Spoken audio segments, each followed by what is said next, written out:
Okay, right, thanks very much. Well, it's very nice to be here, and thanks very much for staying through to the end. And it's a good job everything's been so interesting before now, so that you're all alert and awake for my talk. I'm just going to jump straight in and start talking a little bit about a company called Hannah Bruce & Company, a collective which I'm a part of. It's going to be a bit of a whistle-stop tour in 20 minutes or so. So Hannah Bruce & Company use technology including apps, Bluetooth, and binaural sound to create audio soundtracks which guide small groups of participants around unusual or hidden spaces. In most cases, the participants also share these spaces with dancers. In different ways and for various reasons, the aim is always to hypersensitize the participants to their surroundings and to explore the interplay between embodied presence, physical environments, and memory, considered both as individual and collective memory. So the company was established by Hannah Bruce and Jonathan Ito, and about 5 years ago I came on board as its writer. Hannah is generally responsible for the high concept, and as a dancer and choreographer herself takes responsibility for those elements in the pieces. Jonathan writes original music and is also more widely responsible for the sound design. As a writer, my role has been to construct both the instructional text, which gets participants from A to B, and also a more poetic and sometimes dramatic text, which accents narrative or thematic strands. And we tend to work with a core group of software designers and performers. So I'm going to talk this afternoon about two of our recent projects. The first took place in 2013 at the National Trust property Max Gate, which you can see up here, which is in Dorchester and is the former home of Thomas and Emma Hardy, where they lived from the some point in the 1890s. Here our brief was to create a piece that engaged specifically with the life of Emma Hardy. And the second piece I'll talk briefly about was at, and in fact is at, London's Hoxton Hall in the East End. And that grew out of a commission to represent and dramatise the history of that building. I want to discuss these two in the context of this symposium because they were moments where we used digital tools to meet very particular challenges. In the first instance, a dilemma about how to approach an idea of biography, and in the second, the difficulty in selecting from and interpreting archival material. In both projects, I want to suggest that our creative discoveries speak to some of these questions we've been talking about today: participation, decentering, and access. OK, so don't get too excited. This is all the visuals. They're all there in one glorious slide. So our piece for Max Gate was called Some Reflections. And guided by a pre-recorded soundtrack delivered through headphones, audience members moved through the different rooms of the house. The central focus was actually the upstairs attic, where, with her relationship to Thomas steadily deteriorating, Emma spent the last 17 years of her life. There's two very tiny rooms, and that's one of them you can see there. Along the way, participants encountered dancers, sometimes in close proximity, sometimes glimpsed at a distance from a window or along a corridor. In creating this piece, much of our technological infrastructure was in place. We'd already developed an app which could deliver the audio content. And once downloaded onto phones or tablets, each person's soundtrack counted down to a synchronized start. The app had also been set up to allow for different groups and sometimes individuals to follow slightly different routes, weaving in and out of each other's journey through the space. In terms of content, however, we were faced with a challenge which was starkly introduced when we visited Emma's attic rooms for the very first time. Above the bed, for example, you see it actually there in the distance, was a religious painting. I think it's of the Virgin Mary. And Emma Hardy was, by all accounts, religious. But this wasn't her painting. It was merely the kind of painting she might have had. And in this, in so many other respects, this room did not speak, in fact, in Emma's voice. She was being spoken for. So the question was, what was our role here? To correct the record? To restore Emma Hardy's voice? In which case, how? Perhaps by including extracts of her own writing. But who'd be doing that selection, and to what ends? Wouldn't any story we tried to tell ultimately be our own? So feeling uneasy about this, we decided we'd try and strip back, to find Emma by removing everything that wasn't her. So no reference to opinions of her constructed by others, no over-reliance on curatorial interventions, which is all very well, but what was that going to leave? So as we fretted over these questions, sitting in the attic itself, perched on Emma's bed, which wasn't her bed, we stood occasionally to look out of the tiny windows down to the vegetable garden below, or across to the line of trees in the distance. We cast our eyes towards the low ceiling corners. We remembered that we were in a room as far from the central welcoming entrance hall as possible, and that as the Hardys' relationship had disintegrated, the house had grown in size to dramatise that disintegration. A new bedroom prepared for Thomas, a new extension built for his study with the attic rooms perched above, new margins created for Emma as quickly as her estrangement from her husband demanded them. And we kept coming back to the simple fact of a body in space. Emma Hardy had been in this room. Her feet had treaded these floorboards.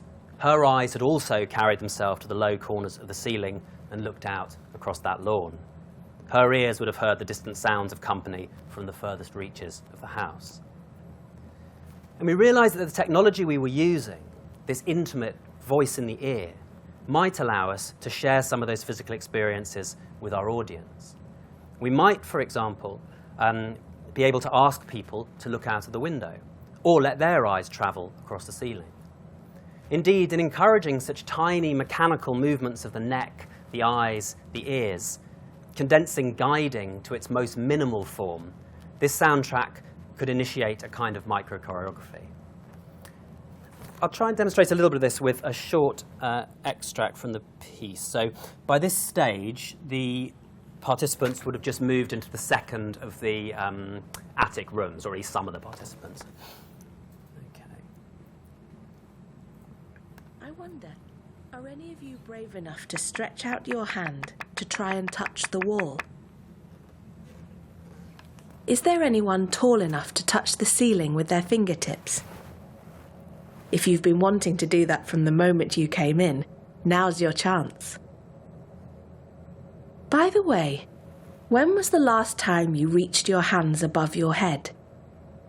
The last time you jumped or skipped, or did a cartwheel in a field of daisies?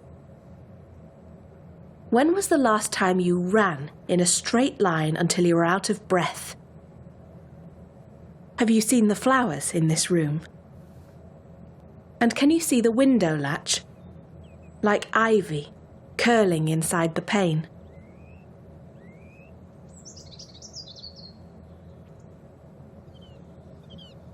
Have you looked at the garden yet, through the window? Take a step nearer if it helps. When you're comfortable, follow the tree line and try to make your own horizon. The sun setting behind low hills, or gulls swooping over distant breakers. Can you remember the last time you daydreamed by the window, standing close enough to feel the air across your face? What was the weather like that day? Was there rain streaking against the pane? Windows are the best places to stop and think, to look out across your private universe. Okay, so what I'm drawing attention to there, I suppose, is the way that participants were guided towards a kind of spatial biography. Not Emma in her own words, but Emma at least in her own space. And something more besides, because while we knew, of course, that we couldn't bring the participants to think Emma's thoughts, we could guide them towards their own moments of private reflection.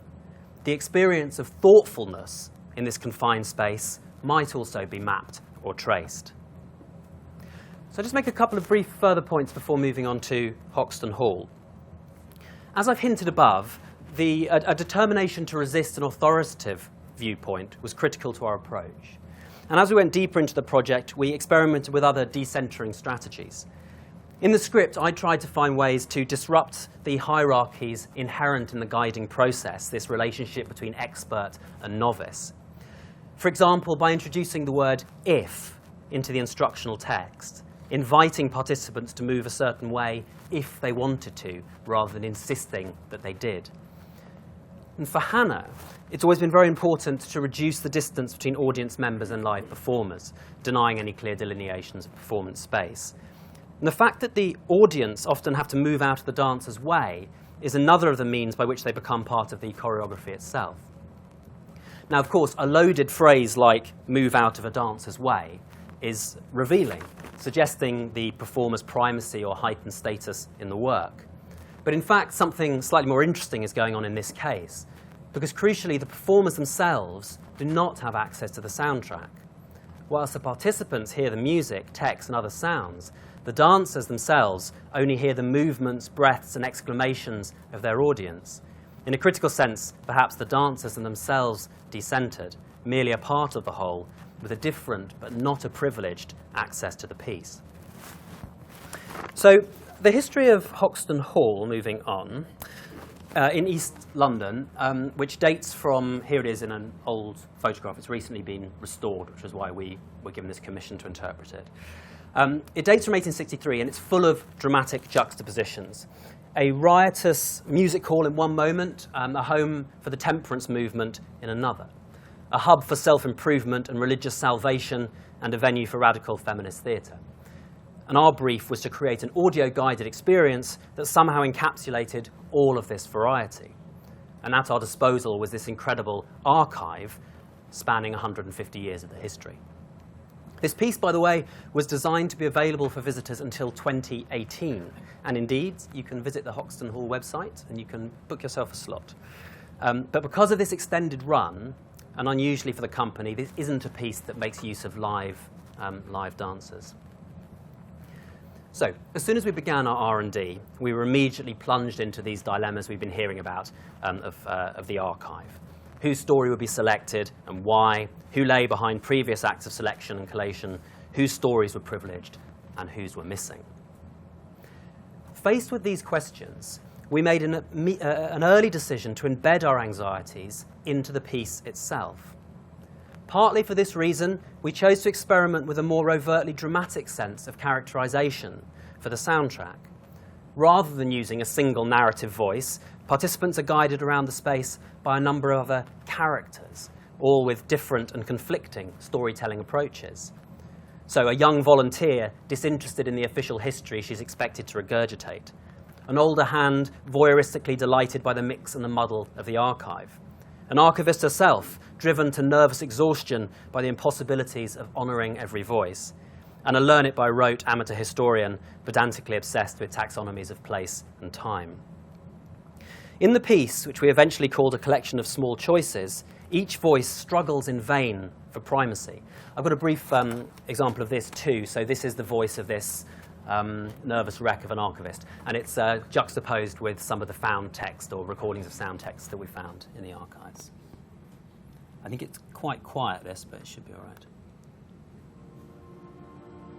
It's important to stress that nothing here 4244 is accidental. Dear Miss Scott, thanks for your letter. I was glad to hear from you. Dear Miss Scott, That there is always great Respect. consideration given September 28, to the order, 1940. to the weight, Dear Miss Scott, to the need to explain Yours sincerely, everything we bring Edward into the light. Bellamy. Mrs. Tate has asked me That there is an acknowledgement 5th of February of the 1945. fever of gloved hands in cardboard folds, Dear Miss Steele, the thrill in copying lines of symbols onto a fresh white page, I write to Roy quite the regularly. power Also Cliff. of being invisible all good wishes. and completely in control May Scott, 3rd of July of the despair that 1944. on another day Bromsgrove. we share the shifts of 26 temperature, 44. the angle of the bricks, Dear Miss Scott, the ripples of the I am landscape under our feet, Yours very with an sincerely, endless list of people Monday, who never left their 1945. name. The acceptance Dear May, I hope you were safe and not too exhausted. that this I building hope is a box and all the old ladies and men are safe. with 1,000 spinning faces, The dreadful things men's evil can bring to and that nothing exists Dear Cedric, until it comes to rest may it not be long before you are back again in England. in the palm of your hand. Good night, dear. And do please write when you have a little Many time. thanks and all good wishes. Yours very sincerely, May. Okay, so something of this unresolved and indeterminate quality was also mirrored in the use of two new technologies with which we were experimenting. The first of these was binaural, or three-dimensional recording, as it's sometimes known. This allows sound to appear to come from very precisely defined spaces, high above on a balcony or around a corner, behind you on the stairs. It creates a highly immersive experience for the listener, whilst of course remaining completely disembodied. The effect contributes to a blurring of the lines between the real and the imaginary, which was something I was also trying to work with in the integration of found text into the script. The second technology was Bluetooth. So low-energy beacons were installed throughout the building, and as you pass them, the app on your smartphone plays the appropriate sound file, and lighting effects sometimes are triggered as well. This means that participants are free to move at their own pace. Our guiding voices are therefore forced to cede some of their power and agency, their clear lines of route disrupted. During our research for the piece, we also made one other crucial discovery, that the archive we were exploring was not something that existed over there. Not only were we intimately involved in contributing to it, adding something to the future history of the hall, we were drawing from it too. Hoxton Hall was having an impact on our lives, shaping our own thoughts, memories, and experiences. And it began to feel that as fast as we were drawing stories from the archive, we were laying down new ones of our own. And that, significantly, the archival objects we were encountering were the site of some kind of exchange. We realised that we weren't really trying to tell the story of Hoxton Hall at all. Instead, we were drawing attention to objects from the archive, as well as hidden corners of the building, in order that they might be taken up in entirely new ways, that they might find alternative significances in the audience's personal schemas of memory and experience. And just as at Max Gate we had tried to encourage thoughtfulness, here we hope to lead audience members even more directly towards personal reflection. Of equal importance was the fact that Hoxton Hall would itself undergo change at exactly the moment it became live for somebody new. Its identity, understood as a collection of ideas in the minds of all those who consider it, would evolve through each new exposure. I'd like to play last couple of extracts that just bring out something of this idea of exchange. Well, 2 minutes, right, one. Here we go. Who knows quite why you're here? A penchant for old buildings? A background in the performing arts? An amateur historian, maybe, hunting for artifacts? An interest in time travel? Or a zeal for social reform? A fascination with the Quakers or some of our other charitable concerns? The Girls' Guild for Good Life? The Blue Ribbon Temperance Movement? Or just a general desire to pry into other people's lives? I'm not entirely unsympathetic. Nevertheless, you'll be a different person when you come to leave. Whether you like it or not, you'll be adding something to your collection. Okay, to conclude then, I think the work of Hannah Bruce and Company suggests some interesting ways for creative artists to engage with past lives and stories. In all of our projects, we've sought to activate relationships between biography and history, personal memory, and the movement of the body through space and time.